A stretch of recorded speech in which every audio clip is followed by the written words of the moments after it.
Tercer parcial de gastroenterología, tema hepatitis B. El mismo está integrado por los estudiantes Andrés Aguirre, Fergie Espinosa, Jonathan Lescano y mi persona, Aini Rodríguez. La hepatitis B.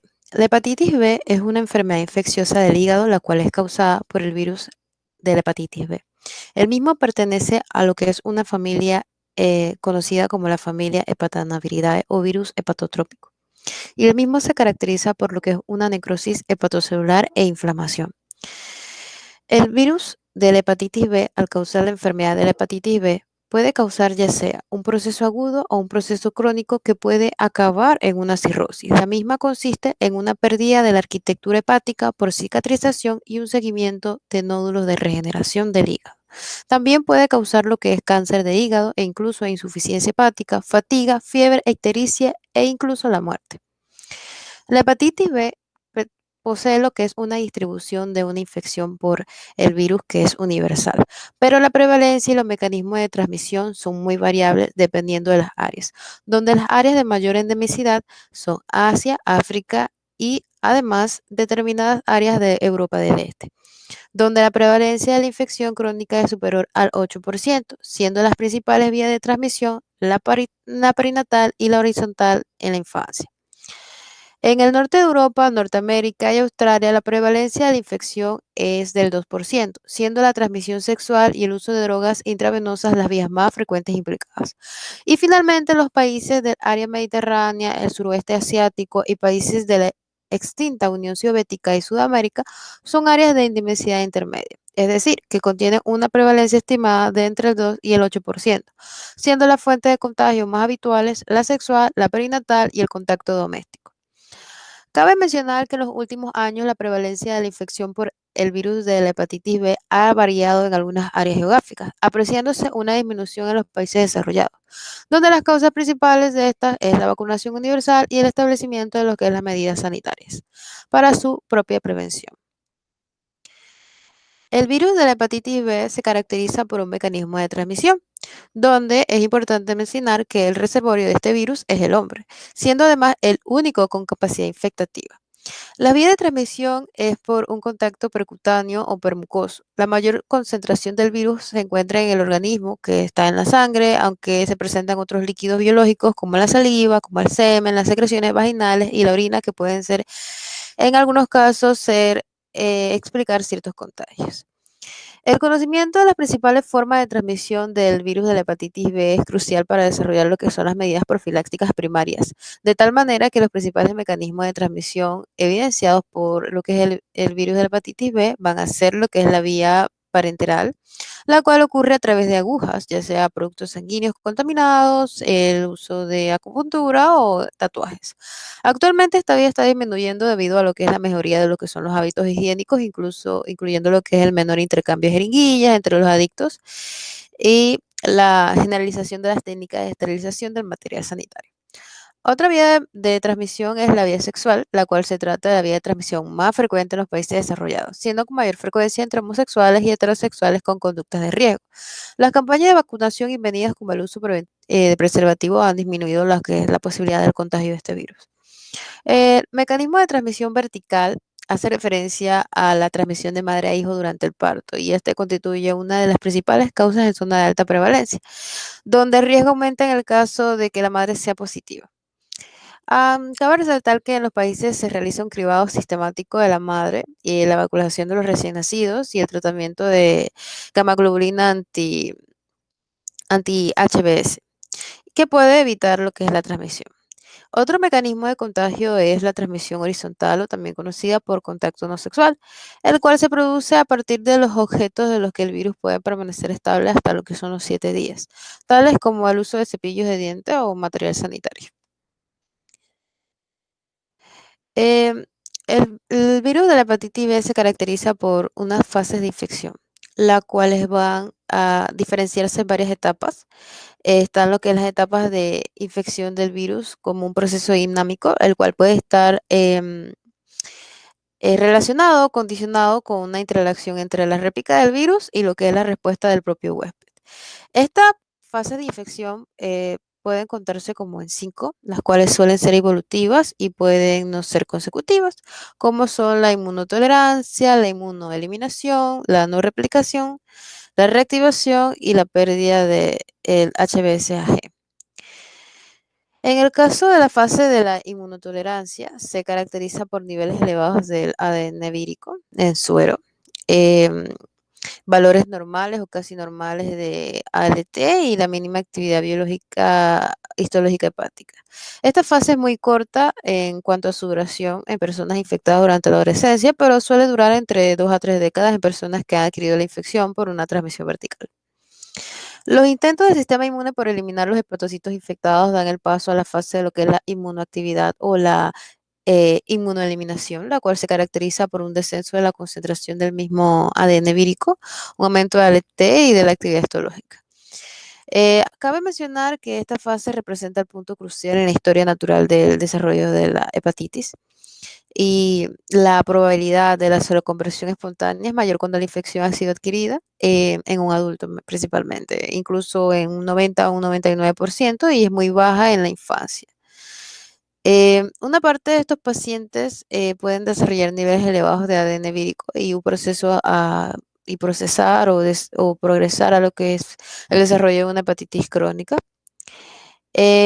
Cabe destacar que existe finalmente lo que es la fase del HBsAg negativo, que se caracteriza por la ausencia de replicación viral en suero, normalidad de ALT y la presencia de anti-HBs y se asocia a un buen pronóstico clínico. En algunos casos persiste una discrepancia en la actividad replicativa del virus, pudiendo detectarse el ADN vírico en el propio hígado. Por lo tanto, el significado clínico de esta infección oculta por el virus de hepatitis B es objetivo de preocupación.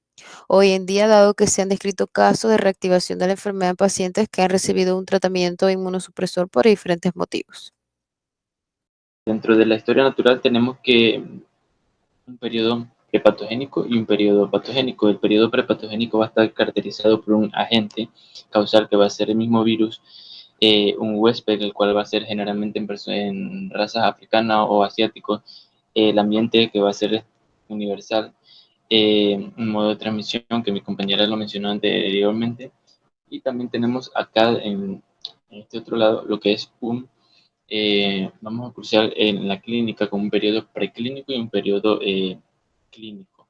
El periodo preclínico tiene síntomas inespecíficos, en el cual tenemos lo que es una pérdida o falta de apetito, urticaria, fiebre, náusea, vómito, cansancio. Dentro de los síntomas específicos que vamos a encontrar de lo que en el virus de la hepatitis B, va a estar lo que es la ictericia, el dolor en las articulaciones, totalmente arcillosas, orina de color oscura y piel amarilla. Vamos a ver que el virus de la hepatitis B puede evolucionar y dejar secuelas, llegar hasta un estado crónico y causar incluso la muerte. Entonces, tenemos que, para hablar sobre esto, tenemos que hablar sobre cinco etapas principales en las cuales podemos ver en lo que es en la evolución del virus de la hepatitis B. En este caso, iniciamos con lo que es una infección aguda. La infección aguda va a estar dada generalmente menos de tres meses y esta se puede adquirir por cualquier vía mencionada anteriormente. El diagnóstico se realiza por lo que es la historia clínica, junto con la presencia de valores elevados de ALT y una positividad para lo que es el antígeno de superficie de lo que es la hepatitis B, y también podemos encontrar lo que es inmunoglobulina M y anticuerpos para lo que es anticuerpos contra la cápside, ¿no? Entonces, esto lo vamos a encontrar en esta etapa aguda, pero el antígeno de superficie de la hepatitis B lo podemos encontrar en una etapa crónica. Bueno, hablando sobre la hepatitis crónica, vemos que esta la podemos definir por tres cursos evolutivos. Vamos a tener que la hepatitis crónica, antes que nada, generalmente la vamos a ver después de 6 meses. Y esta va a estar asociada a lo que se define como la evidencia sintomática, bioquímica y serológica mantenida y recidivante por más de 6 meses de daño en lo que son los hepatocitos, ¿no? Podemos encontrar aquí que va a tener 3 etapas. La hepatitis crónica, la cual, contra el antígeno de la hepatitis B va a ser positiva, y esta es una cepa que se produce, una cepa salvaje del virus de la hepatitis B. Tenemos que también un portador activo del virus de la hepatitis B, y también tenemos lo que es un antígeno E para el virus de la hepatitis B, pero este va a estar negativo. Entonces son estos 3 puntos en los cuales podemos enfocarnos en lo que es una infección de tipo crónico. Bueno, aquí vamos a pasar a lo que es a la evolución. Luego de esto podemos mencionar lo que es las siguientes etapas. Dentro de ellas tenemos lo que es la cirrosis. Y dentro de la cirrosis hepática vemos que la incidencia de una cirrosis hepática va a ser más o menos de 8 a 10% por año, frente a un 2 a 6% por año de los pacientes con lo que es el antígeno E. de el antígeno E positivo, mientras que el antígeno E negativo va a estar en un 8 a 10%. La cirrosis, podemos encontrar aquí que la cirrosis compensada va a tener una mayor sobrevida hasta un 84%, en cambio la cirrosis descompensada va a tener una sobrevida de 14 a 28% a los 5 años. También podemos mencionar como siguiente etapa lo que es el carcinoma. El carcinoma hepatocelular, eh, el cual la infección por el virus de la hepatitis B es el factor etiológico más frecuente asociado a lo que es este carcinoma. Y el riesgo varía en la función de los factores geográficos, la duración de la infección, la gravedad de la lesión y los niveles de lo que es el ADN del virus de la hepatitis B. También tenemos otros factores pronósticos de progresión de la enfermedad. Dentro de ellos podemos destacar lo que son el sexo masculino, la replicación viral adecuada, es decir, superior a 20.000 unidades por ml, y un consumo de alcohol. Estos van a aumentar lo que es la predisposición para, para que ocurra este tipo de infección, ¿no? Ahora vamos a hablar sobre lo que es el diagnóstico. El diagnóstico va a estar dado por lo que es primero que nada tenemos que, para llegar al diagnóstico podemos utilizar una ecografía abdominal. Además de determinación de pruebas de ADN viral, serología para la hepatitis D, para la hepatitis B, para la hepatitis C y para la hepatitis A. También tenemos que buscar pruebas de tipo serológicas y la citología. En la citología podemos ver lo que son las transaminasas. La ALT y la AST también son importantes para descartar cualquier otro eh, diagnóstico, ¿no? Diagnóstico diferencial.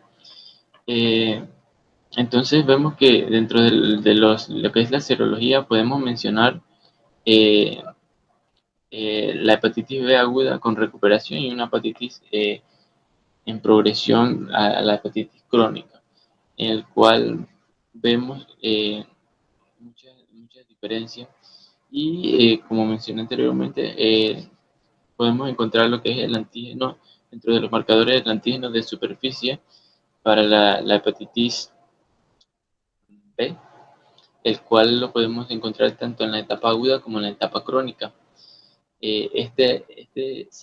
Aparece entre las 3 y 6 semanas antes de los síntomas y resulta de gran utilidad para lo que es el diagnóstico y su identificación. Podemos encontrar también lo que es el anticuerpo frente al antígeno de superficie, el cual aparece semanas después de la negativización del antígeno de superficie de la hepatitis B, indicando una curación y proporcionando lo que es una inmunoprotección, ¿no? También vamos a ver que podemos encontrar el anticuerpo frente al antígeno de la cápside, que este anticuerpo, que ellos son los primeros en ser detectados en la infección y habitualmente al tiempo que aparecen los síntomas. Entonces, inicialmente aparecen con inmunoglobulina M, que constituyen lo que es van a constituir lo que es el principal indicador de infección reciente, puesto que desaparecen tras varios meses. También tenemos lo que es el antígeno E, el cual aparece en fase de incubación tras lo que es el antígeno de superficie de la hepatitis B y el anti-HBC, el anticuerpo de la cápside, ¿no? También tenemos lo que es el anticuerpo frente al antígeno E, en el cual la seroconversión del anticuerpo eh, contra, contra el antígeno E en caso de infección aguda indica lo que es una resolución espontánea. Tratamiento. El principal objetivo del tratamiento de toda enfermedad infecciosa consiste en la erradicación del agente causal para prevenir el daño y las complicaciones que puede dejar en el organismo. En el caso del virus de la hepatitis B, el objetivo ideal de todo tratamiento antiviral consiste en la desaparición del HBsAg y la seroconversión a anti-HBs. Pero desafortunadamente esto se alcanza en una pequeña proporción de los pacientes con los tratamientos actuales debido a las características virológicas del virus de la hepatitis B. Por esto, se ha establecido como objetivo fundamental mejorar la calidad de vida del paciente y aumentar la supervivencia de los infectados. Esto se logra mediante la supresión de la replicación viral y la disminución de los niveles de ADN hasta ser indetectables con las técnicas actuales de amplificación de PCR en tiempo real. Esto permitirá evitar la progresión a cirrosis o hepatocarcinoma, o bien, en el caso de que la cirrosis ya esté establecida, prevenir la aparición de descompensadores, insuficiencia hepática avanzada o incluso la muerte. La interrupción de la replicación viral va asociada a otros objetivos adicionales, como son la respuesta bioquímica, la respuesta serológica y la mejoría histológica. La respuesta bioquímica se observa mediante la normalización de las transaminasas, la respuesta serológica, pérdida del HBeAg y seroconversión en pacientes con HBeAg positivos, y la mejoría histológica con la disminución de la actividad necroinflamatoria. Indicaciones terapéuticas. Ante todo paciente diagnosticado de hepatitis crónica por hepatitis B, debemos plantear la necesidad o no de instaurar un tratamiento antiviral. Esto nos va a obligar a llevar una adecuada evaluación del paciente. En todos los casos, es necesaria una serología completa por hepatitis B con marcadores de replicación y cuantificación de su carga viral, así como un cribado del hepatocarcinoma y la exclusión de otras infecciones virales que pueden estar asociadas, como el virus de la hepatitis C, el virus de la hepatitis D o el VIH. Las indicaciones generales del tratamiento se establecen en función de tres variables: nivel de replicación viral del virus de la hepatitis B, nivel de alteración de las transaminasas y el daño histológico observado en la biopsia hepática. Las principales guías de práctica clínica proponen iniciar el tratamiento en aquellos pacientes que muestren una replicación viral activa junto con inflamación o fibrosis hepática significativa. Existen situaciones específicas en las cuales no está indicado la terapia antiviral. Estos casos son pacientes en fases de inmunotolerancia que se caracteriza por niveles elevados de ADN, transaminasas normales y una biopsia hepática sin alteración. Pacientes con hepatitis B oculta, lo que se traduce como el HBsAg negativo con ADN detectable, o en los portadores inactivos del virus de la hepatitis B, que presentan niveles bajos del ADN viral y transaminasas normales. En aquellos pacientes con hepatitis crónica, con adherencia al tratamiento o seguimiento clínico dudoso o errático, ya que en esto puede haber ausencia de respuesta al mismo, riesgo de resistencia y un aumento en el coste económico. Fármacos disponibles. Hay dos tipos de fármacos disponibles para el tratamiento de hepatitis crónica por el virus de la hepatitis B: el interferón y los análogos de los nucleósidos y nucleótidos. El interferón, su mecanismo de acción se basa en la activación de mecanismos celulares de defensa intracelular del paciente, estimulando la respuesta inmune adaptativa al activar los linfocitos T CD8, mientras que los análogos de los nucleótidos y nucleósidos consiguen suprimir la replicación viral al inhibir la polimerasa del virus de la hepatitis B. Dentro del interferón el que se emplea es el interferón alfa, y dentro de los análogos de los nucleósidos podemos mencionar el entecavir, la amibudina, telbibudina, emtricitadina, y de los nucleótidos tenofovir y adefovir. Los fármacos de primera línea en los pacientes con hepatitis crónica por el virus de la hepatitis B son entecavir, tenofovir, PG interferón alfa 2A. Y en los pacientes cirróticos es preferible emplear el tenofovir o el entecavir. En la actualidad, el tratamiento con interferón se mantiene durante 48 semanas, mientras que el tratamiento con análogos de nucleósidos se puede suspender a los 12 meses de conseguir la seroconversión a anti-HBe en los pacientes con hepatitis B HBeAg positivo, y se debe mantener de forma indefinida o hasta la pérdida del HBsAg en el resto de los pacientes con hepatitis B. Monitorización del tratamiento y manejo de resistencias. A ver, en todo paciente sometido a un tratamiento antiviral, se hace necesaria su correcta monitorización para valorar la eficacia del tratamiento en función de la respuesta virológica, detectar de forma precoz la aparición de resistencias y modificar los regímenes terapéuticos en caso necesario. En los pacientes en tratamiento con interferón se debe monitorizar el ADN viral en las 12 y 24 semanas de tratamiento. En caso de no existir una respuesta primaria, se aconseja suspender el tratamiento con interferón e iniciar un análogo de nucleósidos. A su vez, en los pacientes con antígeno E positivo de la hepatitis B, es necesario determinar el antígeno E de la hepatitis B y los anticuerpos contra dichos antígenos a las 24, 48 y 72 semanas después de iniciar el tratamiento para valorar la seroconversión. En los pacientes con tratamiento prolongado con nucleósidos, se recomienda la cuantificación del ADN del virus de la hepatitis B en la semana 12, según la Asociación Científica EASL, y a la 24, según la AASLD.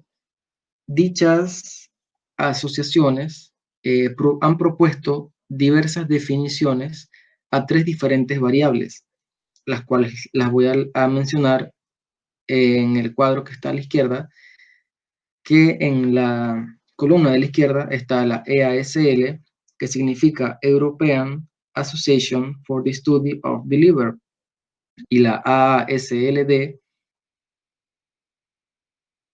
of Liver Disease.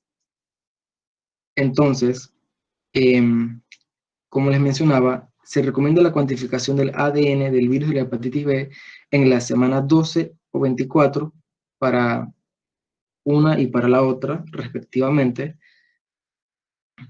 para valorar la respuesta virológica, y posteriormente, cada 12 a 24 semanas, para detectar el fracaso del tratamiento y la posible aparición de resistencia, prácticamente inexistente en el caso de conseguir ADN indetectable por PCR en tiempo real. Una vez superado el primer año de tratamiento, la monitorización del ADN en los pacientes con antivirales de tercera generación puede espaciarse cada 6 meses, con excepción de los pacientes cirróticos, en los que se recomienda su monitorización cada 3 meses, o sea, de forma trimestral, dado el alto riesgo de descompensación hepática en el caso de aparecer resistencias. Finalmente, la medición del antígeno E de la hepatitis B y los anticuerpos contra el antígeno de la hepatitis B debe realizarse a intervalos de 6 a 12 meses. En la tabla 3, definiciones de respuesta al tratamiento antiviral en la virus de la hepatitis B, según la asociación EASL, en la parte de no respuesta primaria, hay un descenso del ADN del virus de la hepatitis B menor a 1 por el logaritmo de 10 unidades internacionales por ml respecto a la viremia basal en la semana 12, como se mencionó anteriormente, y en la AASLD hay un descenso del ADN del virus de la hepatitis B menor a 2 por el logaritmo de 10 unidades internacionales por ml después de las 24 semanas de tratamiento. En la respuesta viral parcial, según la EASL, hay un descenso del ADN mayor o igual a 2 por el logaritmo de 10 respecto a la viremia basal, pero detectable a la semana 24 o a la 48 de tratamiento. Según la AASLD, pues no describen nada. Según la EASL, en el breakthrough virológico, hay un incremento del ADN del virus de la hepatitis B mayor a un logaritmo de 10 unidades internacionales respecto a la viremia más baja alcanzada en el tratamiento, y según la otra asociación científica, hay un incremento del ADN del virus de la hepatitis B mayor a 1 por el logaritmo de 10 unidades internacionales sobre ml respecto a la viremia más baja alcanzada en el tratamiento después de alcanzar respuesta virológica. Tenemos situaciones especiales en cuyas, pues, en cuya sección vamos a mencionar el tratamiento. Estas situaciones especiales, las cuales abarcaremos en este pequeño lapso, son la hepatitis aguda, la cirrosis hepática y el embarazo. En los pacientes que presentan una hepatitis aguda por el virus de la hepatitis B, no está indicado el tratamiento antiviral, a no ser que desarrollen criterios de hepatitis grave. Esos criterios de hepatitis grave pueden ser presencia de coagulopatía significativa, por ejemplo. En una situación de este tipo, el riesgo de desarrollar una hepatitis fulminante es elevado. En estos casos, el tratamiento con antivirales orales está indicado para evitar la evolución a una insuficiencia hepática aguda grave que conduzca al fallecimiento del paciente o a la necesidad de realizar un trasplante hepático. Aunque este fuese finalmente necesario, la administración del tratamiento antiviral previo comporta un beneficio potencial para el paciente al reducir la carga viral del virus de la hepatitis B y disminuir el riesgo consiguiente de la recidiva de la infección tras el trasplante. Los fármacos recomendados en este escenario son el entecavir o tenofovir, debido a su rapidez de acción y potencial antiviral. Continuando con los pacientes con cirrosis hepática, el principal objetivo del tratamiento antiviral en los pacientes con cirrosis hepática por el virus de la hepatitis B es 1. Mejorar la función hepática, 2. Disminuir la probabilidad de descompensaciones y aumentar la supervivencia. Esto para evitar en lo posible la necesidad de un trasplante hepático. Por todo ello, la presencia del ADN del virus de la hepatitis B, independientemente, sin importar el nivel, constituye una indicación clara de tratamiento, sea cual fuese el nivel de las transaminasas o el estado de los antígenos E de la hepatitis B. Por otra parte, en el embarazo, en el tratamiento de estas pacientes embarazadas, hay que tener en cuenta dos factores. 1. Los efectos teratógenos de los fármacos antivirales y el riesgo de transmisión del virus de la hepatitis B al feto. El interferón está contraindicado en el embarazo debido a su acción antiproliferativa, por lo que los antivirales orales adquieren un papel relevante en esta situación. De los nucleócidos disponibles, únicamente el tenofovir y la telbibudina están considerados categoría B y pueden administrarse durante el embarazo. Si bien la experiencia con fármacos como la mibudina no ha reportado teratogenicidad ni efectos adversos significativos.